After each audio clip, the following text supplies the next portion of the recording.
அனைவருக்கும் காலை வணக்கம். இன்று ஏப்ரல் 25, 2026 சனிக்கிழமை.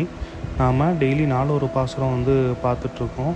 அதில் இன்றைக்கி பெரியாழ்வார் திருமொழியில் 2ஆம் திருமொழி 3வது பாட்டு பார்க்குறோம். வாங்க பாட்டுக்குள்ளே போகலாம்.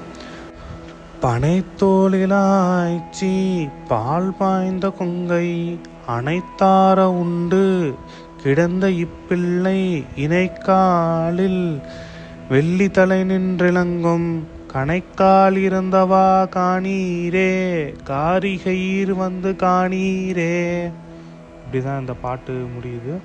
வாங்க வரிக்கு வரி விளக்கத்தை எப்பயும் போல பார்க்கலாம். பனைத்தோல் இல ஆய்ச்சி பால் பாய்ந்த கொங்கை. அடுத்து உள்ளதும் சேர்த்து பார்த்தலாம். அனைத்தார உண்டு கிடந்த இப்பிள்ளை.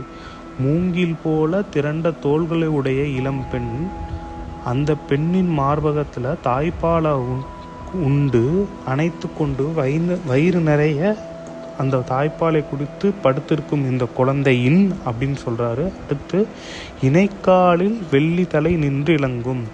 அந்த குழந்தையோட 2 கால்களிலும் வெள்ளி கொலுசு நிலையாக ஒலிக்கிறது அப்படின்ற மாதிரி சொல்கிறாங்க.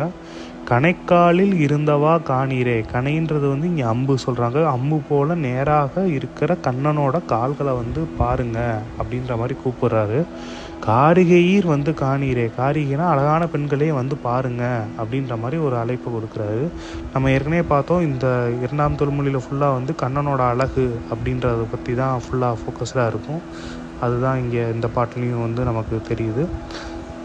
இதுதான் இந்த பாட்டுக்குண்டான அர்த்தம். நன்றி. உங்களுக்கு ஏதாச்சும் கமெண்ட்ஸ் இருக்குன்னா அதில் கமெண்ட் செக்ஷனில் மென்ஷன் பண்ணுங்கள். லைக் பண்ணுங்கள், ஷேர் பண்ணுங்கள், எங்கள் சேனலை சப்ஸ்கிரைப் பண்ணுங்கள். தேங்க்யூ.